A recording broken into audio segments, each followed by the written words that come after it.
Okay, good evening, everybody. Again, welcome to the Planning Committee, Tuesday, the 21st of May, 2024. Again, just let me read the preamble.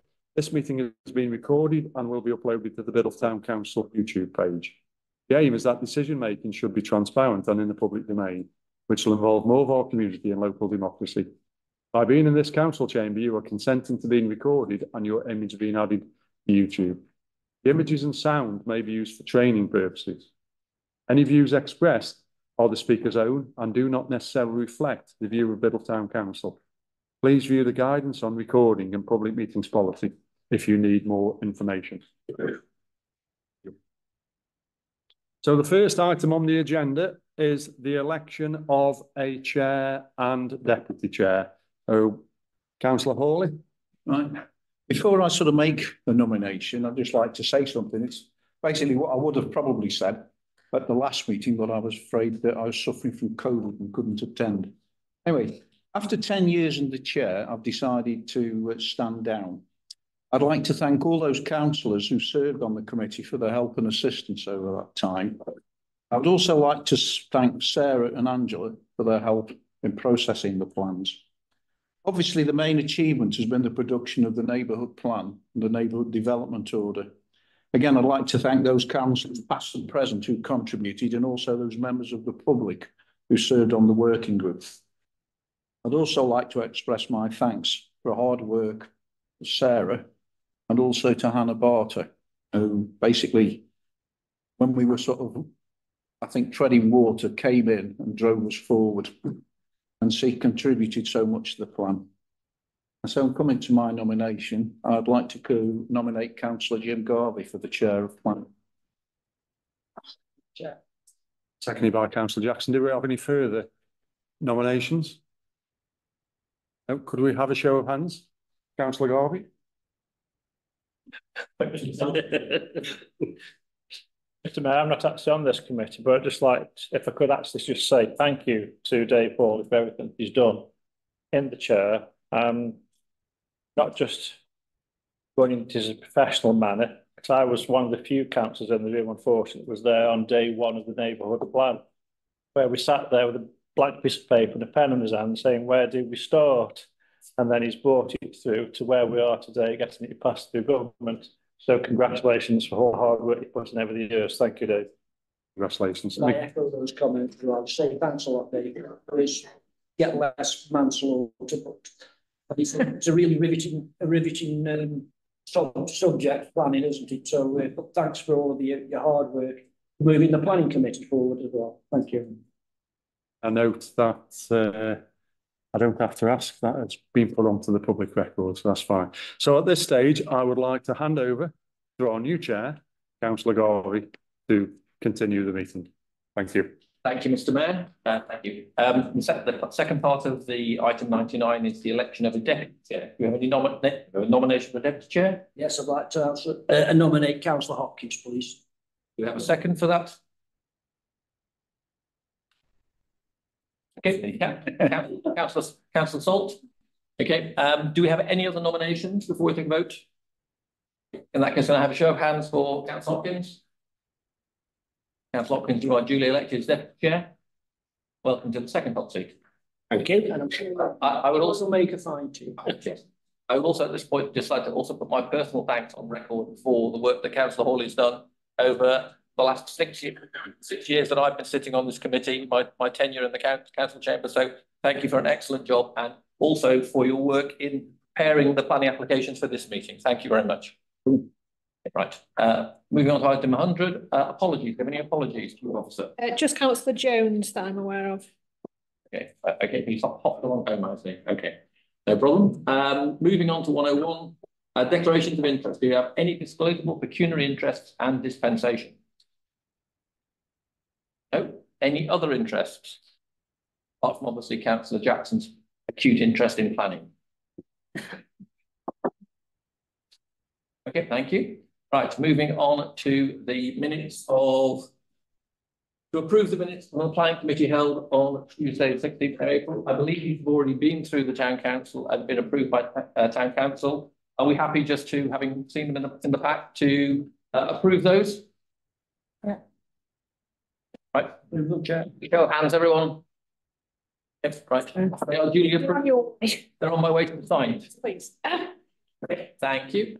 Right, and second, 102B, to receive the notes of the neighbourhood plan implementation working group. The neighbourhood plan implementation working group. Right, fine. Neighbourhood plan implementation working group. We're receiving these, so we can quickly run through them. So, present.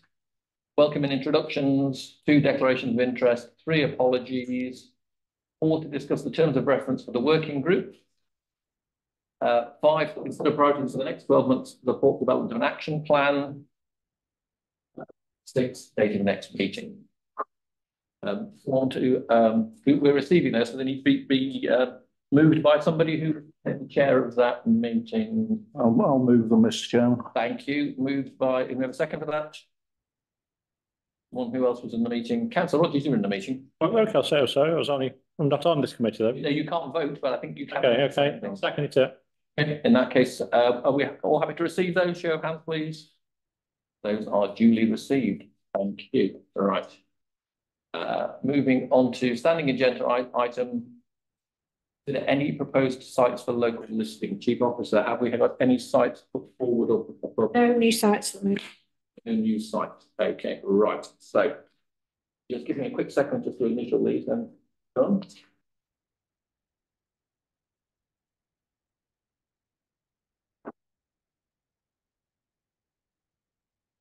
It's 20. Thank you.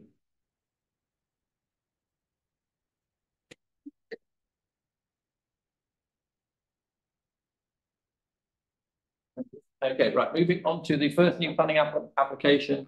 This is application DET 2024-0016. This is Mr. Ashton applying for 1 Wharf Road, Biddulph.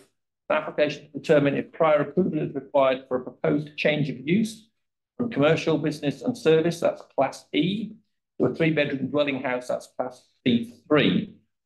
No structural works, the room sizes remain the same with reallocated uses. Replacement windows will be provided as part of the works, as well as other thermal improvements. The summary provided by Councillor Hawley is it's the old Plimbleys office. Yes, I've just checked. Number 1 Wharf Road, a conversion of existing building into a 3-bedroom dwelling. As I said before, rooms remain the same. Lounge, dining room, kitchen on the first and on the ground floor. On the first floor, 3 bedrooms and a shower room. The use questions were all answered on the design and access statement, but there was nothing for the land question. There is no car parking, but it is relatively close to the Wharf Road car park, which I believe has. Well, that's basically what they were claiming. That's what they were claiming. Okay, right. So, in terms of our neighbourhood plan policy, bringing an empty building back into reuse. In terms of recommendation for this, having had a quick read through it, it's a fairly major change of use, so I would suggest that it does need approval. So I would suggest that we should refer this to the planning officer for their decision. A planning application would be required for the change of use. Salt, sorry. Jill, I had your name, but I couldn't get the surname. Sorry, Councillor Salt. When you're in the chair, you go down. Anyway, digress. Councillor Salt. I don't know, but perhaps another district councillor can answer this question for me, because I think policy might have changed. But when I was inquiring about seasonal passes on the Wharf Road car park, the people in South East, the answer was very much no. Has that changed recently then? No. Not as well. That was what they were claiming. I don't think that's correct. Okay, so that's a yes. I mean, there's a precedent set. So people do exist without car parking down there. So I mean, people obviously got on with it, and they obviously can't park outside because it's double yellow lines and bus stops. So I'm sure people will be aware of that. But to counteract that with something that might be incorrect, it needs referring back and checking. Okay, thank you. I had Councillor Jackson. You had your hand up, and then I've got Councillor Rogers and Councillor Lawton. I think when we've had high street properties that have gone from residential. I think as a council, we should encourage the repopulation of the high street anyway. I think high streets are changing over a period of time. There's definitely an issue with the car parking there. But I suppose they could say where it's situated, we don't need a car because we're right on the bus routes and all the rest of it. But, you know, that does need exploring. It was a shame to lose the business in their 40, 50 years, I would say, Plymouth, but nonetheless, things change. The internet's affected their business. So I do think I'm in favour of it going to residential, but we need to bottom out what the issue is with the private car parking. So what I think I'm hearing so far is that the concerns regarding the car parking, we as a group would be supportive of its bringing back use, particularly for town centre housing because of the changing nature. Councillor Rogers. Yes, just very quick. I don't think car parking can come into an issue on planning anymore. There's multiple flats in the town. In many towns, you have to find somewhere to park legally. Somebody may want to move in there who doesn't own a car even. So parking is an issue like it used to be many years ago. There's lots of flats, sky rise, all sorts where there's no park.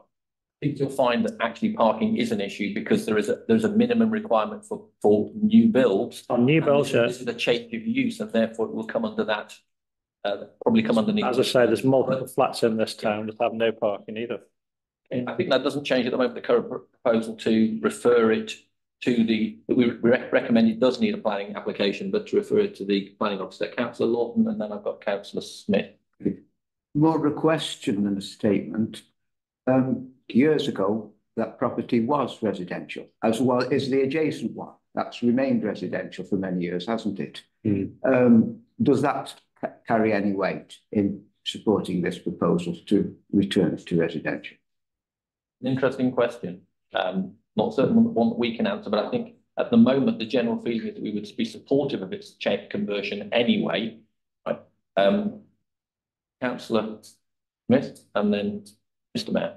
Do you need someone to propose to defer to the planning officer with those points that we will need to do that. We will need to do that. And if you're proposing that, then I'm happy to propose that we defer to the planning officer for points that we've raised. Yes, regarding the parking, but we are generally supportive of its return to use, particularly as a residential property for bringing people back into the town centre.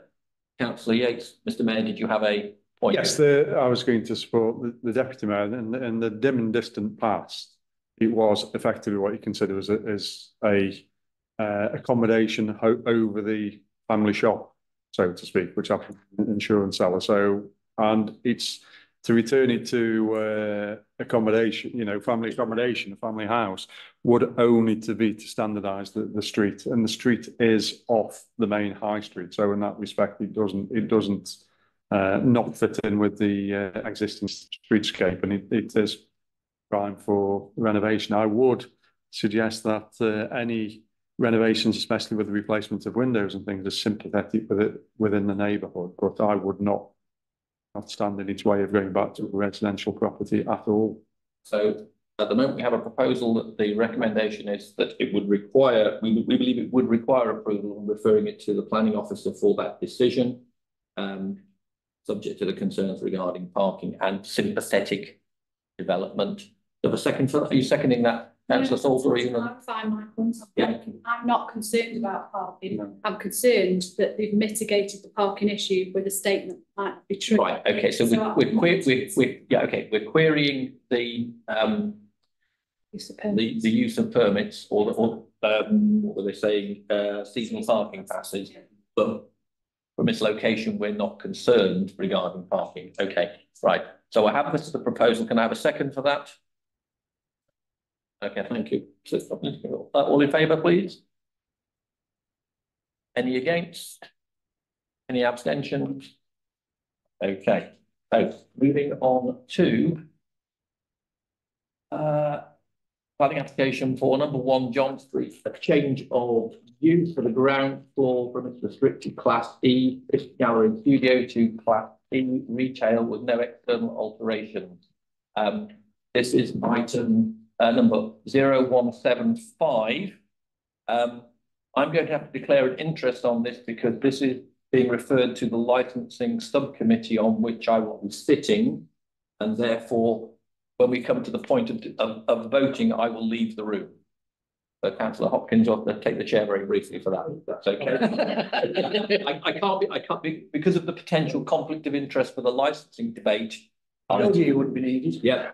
Right, okay, so,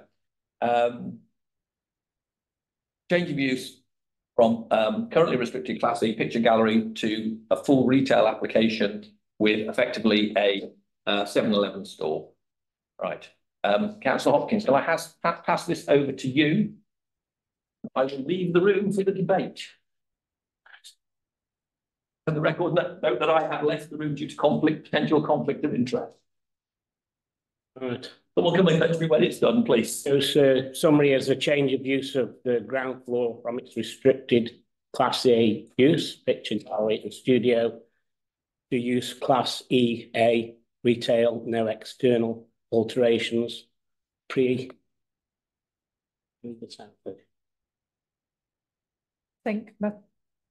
So there's no pre-advice given them. Oh, right, sorry, you need to turn into. Yeah, although I'm no longer Biddlefield councillor, I was initially lobbied regards this, so I won't vote. And I believe also that's the thought was. I've been lobbied on this, not by the person who's putting their claim in, but just by residents, so I can express their concerns. Right.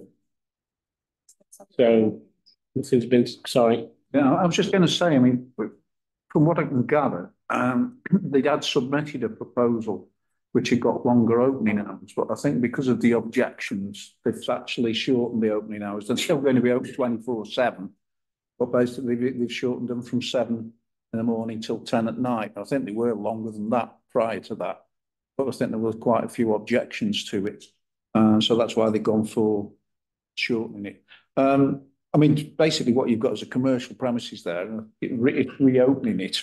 So it's just a case of, it's a shop. I mean, from the neighbourhood plan point of view, basically you've got a commercial premises that's going to be shut, and this is going to be reopening it. So it's basically bringing business to the town. So there's that way of looking at it. I know, as I say, the local residents, it's going from a quiet little shop to possibly something with a bit more oomph in it. But there again, it's going to be open. The similar size shops are open on that sort of basis, you know, at night. Okay, Councillor Ford. Yeah, I was just going to say that when we were talking about Domino's, one of the things, and I will come back round to this, promise. One of the things that was mentioned was the issue of car parking, and then one of the caveats to counteract that was that it's district council's responsibility to police car parking and police the double yellow line. So they couldn't bring that as a legitimate planning concern in terms of double yellow lines into the planning debate, because it's up to the district council to police it effectively. And I would say that the main concern that I've received from residents is car parking, and was the lateness of the opening times. So the opening times have been reduced, and car parking we can't take into account because that's an issue with policing it, not as in 999 Bobby's on the beat, but the district council doing their job to police streets. So personally, I think that the fact that it's going to be a business brought back into use, the fact that the person has mitigated and listened to residents' concerns and shortened the opening times, I feel that this should be supported. Councillor Rogers. Yeah, this one I do have concerns over parking, to be quite honest. It's a convenience store. More than likely be a popular convenience store. Some people will walk to it. For a lot of people, convenience will want to drive to it. Where will you park? There ain't anywhere to park legally around there easily. So I've got concerns over parking on this one more than the last one, to be quite honest. There's a convenience store, not naming it, north of the town, very busy, got their own car park, and it's well used. Could be an issue on parking. In my opinion. Councillor Jackson. Yeah, I mean, car parking is going to be an issue. Is it something that we can actually talk about as far as the planning one's concerned? It's a bit like the houses of multiple occupation. You know, we can only do what we can do within the rules. It will cause problems. Very heavily congested, load of terraced houses, limited parking in a lot of the streets in and around that area. So it will cause problems without any shadow of a doubt. Can we refuse it? I don't think we can. They've reduced the hours. I mean, they're still fairly long hours, 7 in the morning till 10 o'clock at night. What were they thinking? 24 hours long? I think it was about midnight. Okay. Sorry. Yeah, well, at least you've lived. And from what Councillor Garvey's left because of licensing, I'm also assuming it's going to sell alcohol as well. You know, we do have quite a few of those outlets as well in the town. So, like I say, it's a difficult one. It's going to cause problems, but I don't think we can actually object to it. Councillor Yates? Yes, anecdotally, every Saturday morning, there's a lad near to a grasshopper. I used to have to do weekly shopping for my grandma who lived on Albert Street, just above. And the two shops I used to go to was this particular corner shop, and it was exactly as described, but obviously a slightly old-fashioned version. And then he used to nip slightly lower down to go to Dennis Chaddock, the butcher's on the corner by the monument, and that was as far as I was allowed to venture into the dangerous high street. And then he used to scurry back halfway up Albert Street. So in some respects, it's been returned to its original use.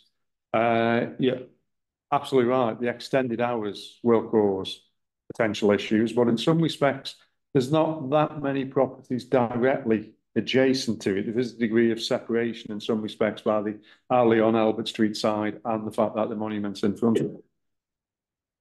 Parking certainly wasn't an issue back in the day when it was this type of shop which they're doing, because everybody used to walk around and very few people had cars. I mean, you know, there was very little, and you did go as far as your corner shop, and that was and you need to go every day to it. So times have changed. I question the viability in some respects because there's a multitude of very similar outlets in the immediate area, but that's their business decision to make.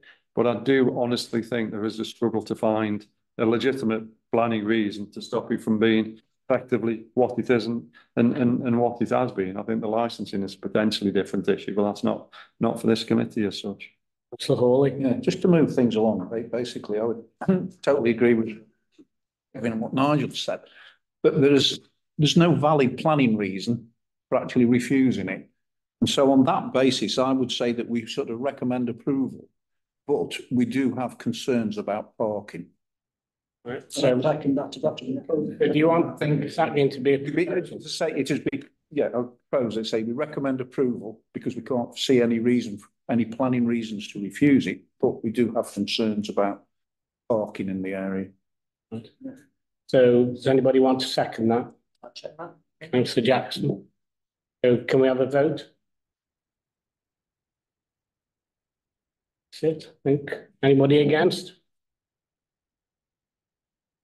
Oh, sorry, I wasn't voting, take me out. Let Councillor Garvey back in, John. So we're clear, Councillor Smith, Jill, have you abstained? It's abstaining if residents. It's up to you. I don't think I need to abstain. Fine, okay. You've been lobbied by residents, so I've been lobbied directly by the applicant. So right, I'm going to okay. abstain. Right. So we're recording that you've abstained. Perfect. Thank you Okay, very much. thank you. Councillor Rogers on this committee, you not on this committee? Not on the committee. What? No room for them. Fortunately, I might be to be honest. It's just that Councillor Rogers just has a acute interest in planning issues.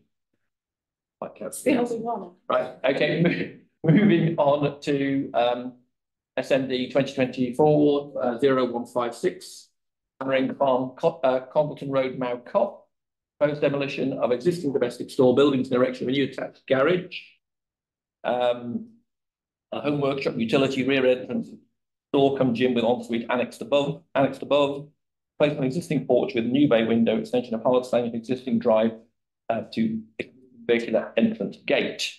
No pre-application advice. Materials are to match existing windows UPVC. Proposal to provide additional parking to demolish buildings to the side of the property. Extension to the rear with upgraded access and parking. Ground floor will add a bathroom, utility, workshop and garage. The first floor will add a home office and bathroom. Can we pull this one up onto the screen, please? For the plan, I think.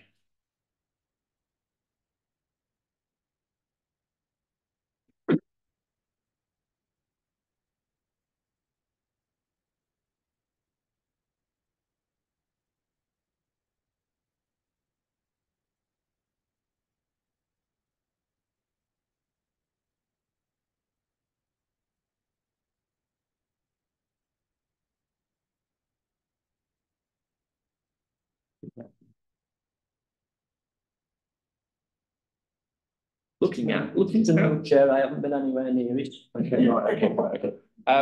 Looking at this, the footprint will increase by a relatively small amount, 5.4%. This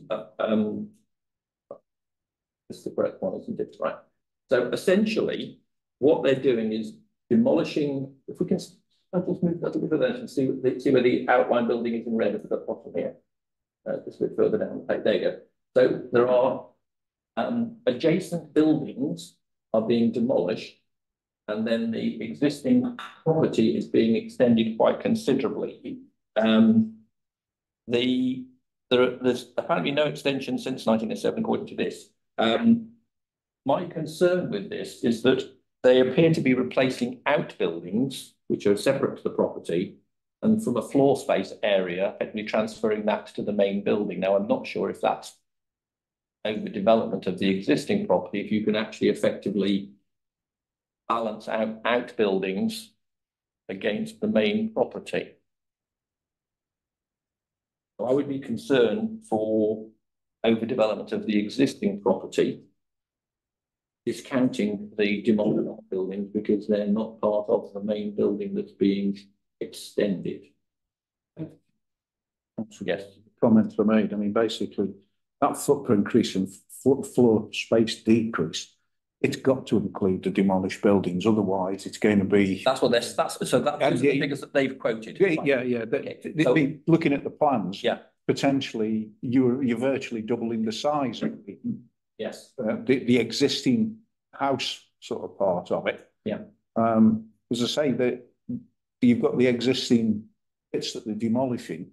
Mm-hmm. And so the only way they can come up with figures like that is to include those buildings that they've demolished. So I'm not sure that is actually a legitimate proposal, and my recommendation from this would be that we actually recommend refusal on the grounds of overdevelopment of this existing building. But open to comment. So, Councillor Salt. Yeah, I mean, I know it's a very different building, but if you look at my terraced house, my outbuilding cannot be accessed from inside the building, but many families and homes have converted that into an extension of the kitchen or a downstairs bathroom, and that's quite common in a terraced house, and it's legitimate. And I can't see, although the reconfiguration of that building is completely different, it still happens up and down the country.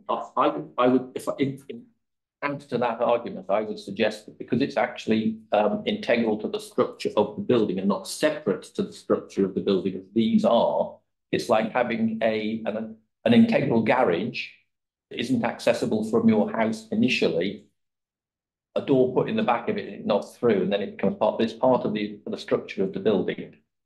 I'm not particularly wedded to this proposal, but that would simply be what I would say. So I'm not sure again that would cover. Councillor Smith. I'm just wondering whether this application's preemptively been brought before us, because just reading the roosting survey, they've recommended that 2 further activity surveys need to be done because they're of high probability for birds and also moderate to bats.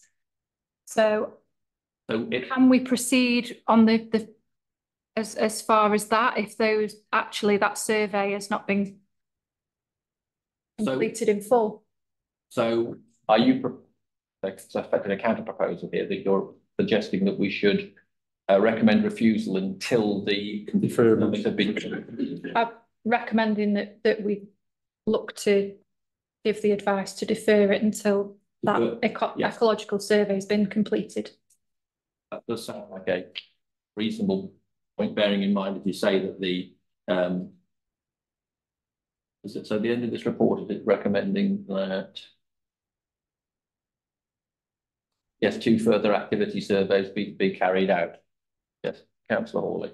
Yeah, and the other thing is obviously this is in green belt, and potentially normally when you're extending or doing anything within green belt, you have to keep to the same footprint, and this certainly isn't doing that. Yeah, I mean, but potentially, I think we've got. If you want to chuck it out, you've got a valid reason. The fact that the footprint is not matching what is the existing. So that is contrary to what should be done in green belt. I missed that pertinent point. I think that is basically that's contrary to the neighbourhood plan policies in terms of extension in the green belt. Councillor Yates, you had a point to make. Yes, I get the impression from looking at this is that the use of it as a farm is discontinued because effectively the outbuildings would have been the ones associated with main wearing farm. So I don't know whether the land owner is being parcelled off or there's subsequent planning application once this one's through for new farm buildings to support stables or whatever. So I do sort of wonder what the end game is in some respects, you know, because if this is approved and then there's subsequently a plan for an agricultural building to operate as a farm, which would be treated quite separately to this, they could be back to having that footprint, which they demolished to create the space in their mind, the footprint in their mind, to actually have it reinstated to provide stabling or You're suggesting or whatever. Development by stealth there, I think. Well, I'm just sort of wondering if it's I've got 2 points. One, if the farm has ceased to exist as a farm, then in some respects this is bringing a building which would otherwise deteriorate. And we've seen plenty of farms where the barns have started falling down and the roof's falling in and whatever. So what it's doing, it's modernising the building for living now and living in the future. And the thing is, a lot of farm buildings need that happening. So is it effectively now the farm becomes just an adjective as opposed to a verb? It's a farming establishment, if you know what I mean, because that's an important consideration for me. If it's bringing a modern, up to standard building into use and stopping further decay, which happens with old farm buildings, then I'm minded to support it, subject to not contravening green belt policy. However, if it's still a farm and it's still operating as a farm, when and how are the farm buildings going to be replaced, or are they planning to be replaced? But normally you do need associated barns and storage equipment to go with that, and it looks like they're demolishing them. So I'm a little bit confused about its intention. Yeah. What's up? Yes, say point of information on that. I mean, effectively, you can only actually comment on what's in front of you. Yeah. So what you might want to do later, which is what I'm saying. Yeah. He's basically going to have to come along with a different what's it. If he'd have put together a plan which had that in there that sort of says, I want to do this as well, then fine. But I mean, at the moment, all he's got is an extension. He's said he's demolishing that. So if he's going to do something in the future, whatever. But you've just got to look at the extension that he's building. There is the point, as Councillor Garvey has said, the size of the extension, is it overdevelopment, and can you include the buildings that you've deleted? And also, potentially, as I said, it does not match the existing footprint. And on that basis, that is a reason for refusal in terms of it's contravening the green belt. Going back to my second point, if I may, Chair, was the fact that it's really bringing an old building, which is probably unfit for modern living, into a modern, livable, serviceable building. We'll find the location so we can actually see the building on the Google Maps back. Yeah. So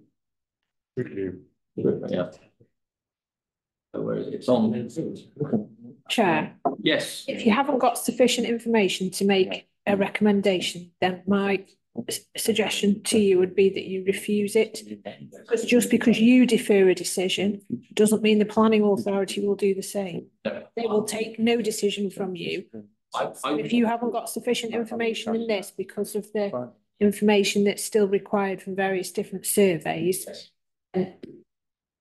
This is where I'm going with this. I've got, okay, We're right. just going to propose that we refuse due to having, like Sarah says, insufficient information. I think we should refuse this on grounds that there are a number of concerns. One is the incomplete surveys, the overdevelopment of property, and the fact that it's overdevelopment in the green belt. So are we proposing that we recommend refusal on the grounds of concerns regarding overdevelopment in the green belt and the lack of adequate ecological survey? A proposal for that.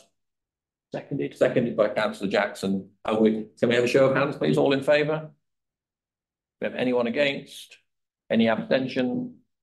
Okay, so can we mark that as recommended refusal? Thank you, Chief Officer. Right. Right, let's go back to the agenda, wherever the agenda was. Right. Right. We're now into the supplementaries. I don't know if I've got them in the same order as everybody else, but we'll go in numerical order, shall we? We'll go in 0113. Find 0113.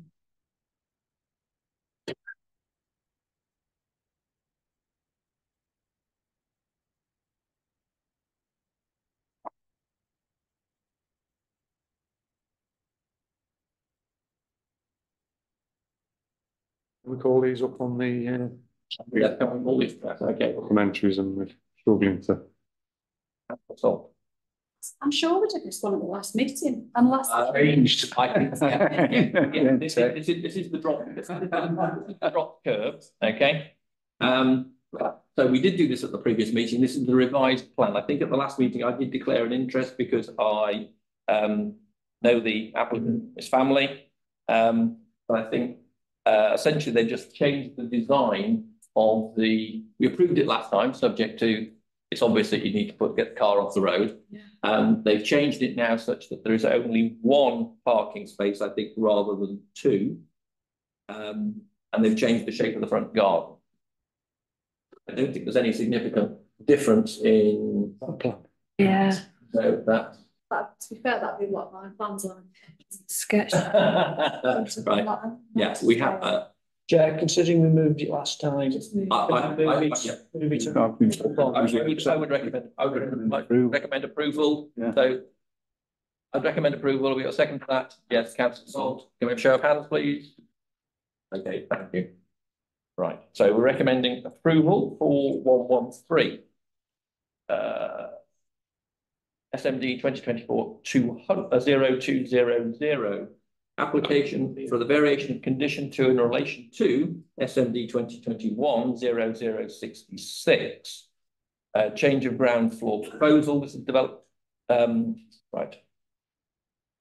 There was a condition put on this that the plan that it should be developed as per the plans. They're changing the plans to change an entrance into a bathroom. Right. Councillor Smith.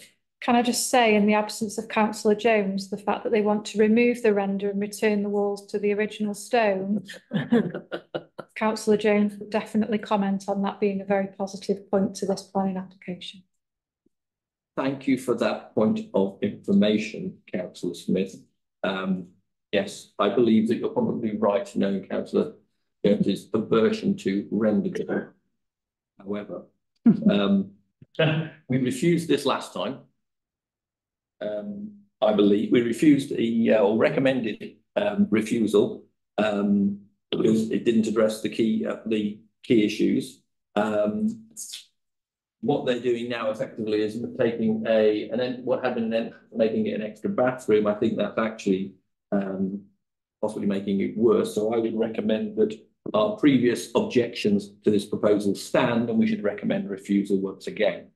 It was approved by SMDC despite our recommendation for refusal, but I would recommend refusal again. Are we?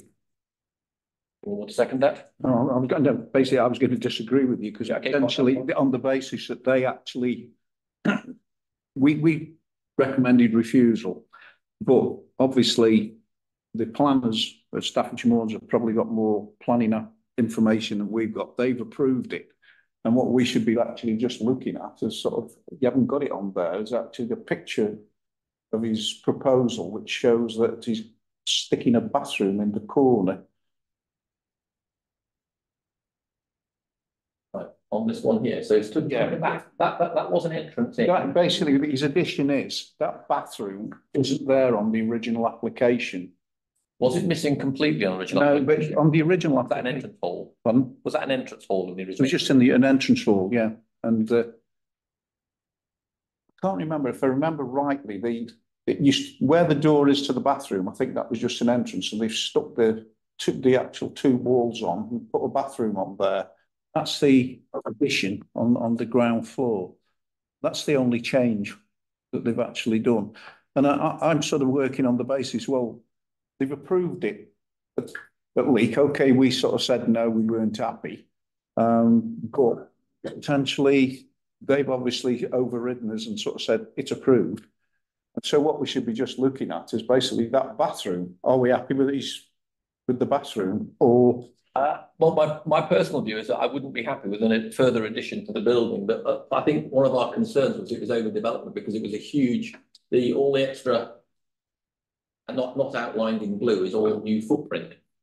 I mean, I think that was one of our concerns last time, that it was overdevelopment, and I think what they're doing is actually pushing that further. So we have to counter.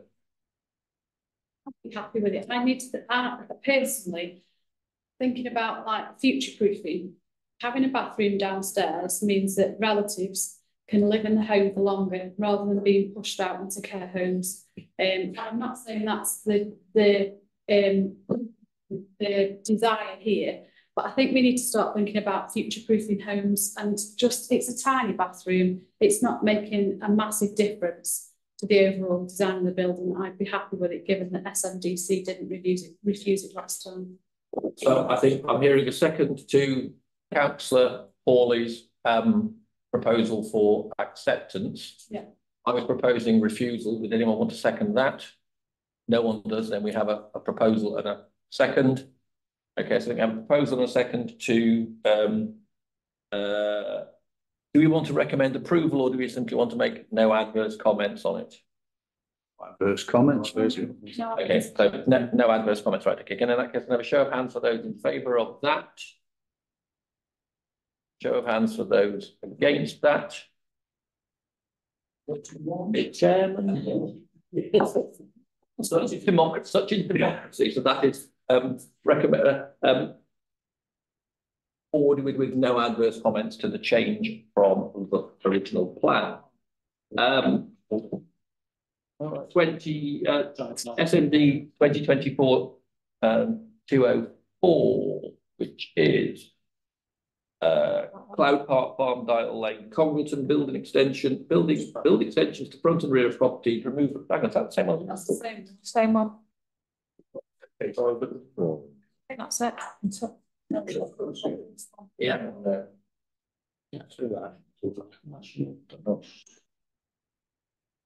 No, that 200 was the that wasn't you were looking at 204 with the rendering. The 200 was the condition 2. Yeah. Oh. Right, okay. So Apologies. 20, so get up on 204 is Cloud Park Farm Dial Lane as opposed to Smithy Farm Dial Lane. Okay, so this is to build an extension to front and rear of the property, remove render to exterior walls and return to original stone, reconfigure internal rooms and renovate as required. Walls and roof to match existing, windows, black doors, timber. Extending the front porch to extending to the front and the rear to increase the dining room and hall, remove an internal wall within the lounge and the snug, and return the building to original stone. The changes to the footprint are relatively minor. I would recommend approval, particularly in light of the fact we're turning it to new. I'll second that. Okay, I have a second here for that, recommend approval. Yeah, because I've already got a second. So show of hands for those who approving. Who's your proposers? I think I was proposing that we recommend approval. Councillor Hawley was seconding. And we've had a show of hands for those in favour. Yeah. Any against? Any abstentions? No, so we're recommending approval. I think I might have jumped the agenda, Chief Officer, because I think I jumped straight to, oh no, to supplementaries. Okay, right. All right. Councillor Salt. Yeah, on the, have you moved on to the next one yet? We're moving on to, we've done, Six. I think we're all done now, I think, on the No. supplementary. No, it's not the Trust. National Trust one. Oh, the National Trust, oh, yes. Here are 167 and 168. Right, hang on. Yeah, that's fine. I'm trying to find it. Now I declare an interest as a member of the National Trust. Yeah, I've got asked to declare an interest as a member of the National Trust as well, but I think. Is yeah, everyone in Biddleston? it's okay. I didn't print that one out. I only put that one up of the. Well, I'll propose that we move it because if there's any issues, Historic England will deal with stuff like that. I don't even think we're anywhere near. We actually threw it out when, sorry, we didn't throw it out. It was thrown out originally because they actually wanted glass balustrades Yes. down, and they said it was basically Historic England said that's out of what's it with the rest of the building. So they've now come back and basically they've got wrought iron ones which match it to what's down at the school. Yeah. So, Thank you. Yes, so essentially we've got two applications here. We've got both a an application and a condition, I think. So it's a listed building. oh, the listed building consent, right? Okay, so as Council has said, this is effectively a resubmission of the inappropriate balustrade that they proposed in class, the wrought iron. I think they will now match. There's a wrought iron railings and stone steps will now match others in the garden. So I think we've had a proposal from Councillor Salt saying we should recommend approval subject to Historic England's concerns. Second to that? Second to that from Councillor Hawley. Show of hands for those. Any against? Any abstentions? Okay, so we are recommending approval subject to meeting any concerns from Historic England. Yeah. It does meet our business and enterprise and tourism development strategy in improvements to Biddle's Grange, and therefore it would tick the local plan box for us. Okay. Well, that supplementary is 2, wasn't it then? Hold on. Right. Okay. So moving on to decision notices received from the district council. I think by and large, they seem to have. Yeah, I think everything matches up, doesn't it? Hi, Chair. I just want to thank district councillors that represented the reservoir to get planning permission on that, because I know that you did a great job for the committee, and I'm pleased that's gone through, so thank you. Yes, I think that was it ticked so many boxes in terms of bringing a derelict brownfield site back into reuse. So I think that. Okay, so there's nothing there that they've disagreed with what we've done, what we proposed. So, do we have any appeals, Chief Officer? No, we do. Received. Okay, in that case, I would declare this meeting closed at 8:09. Thank you very much.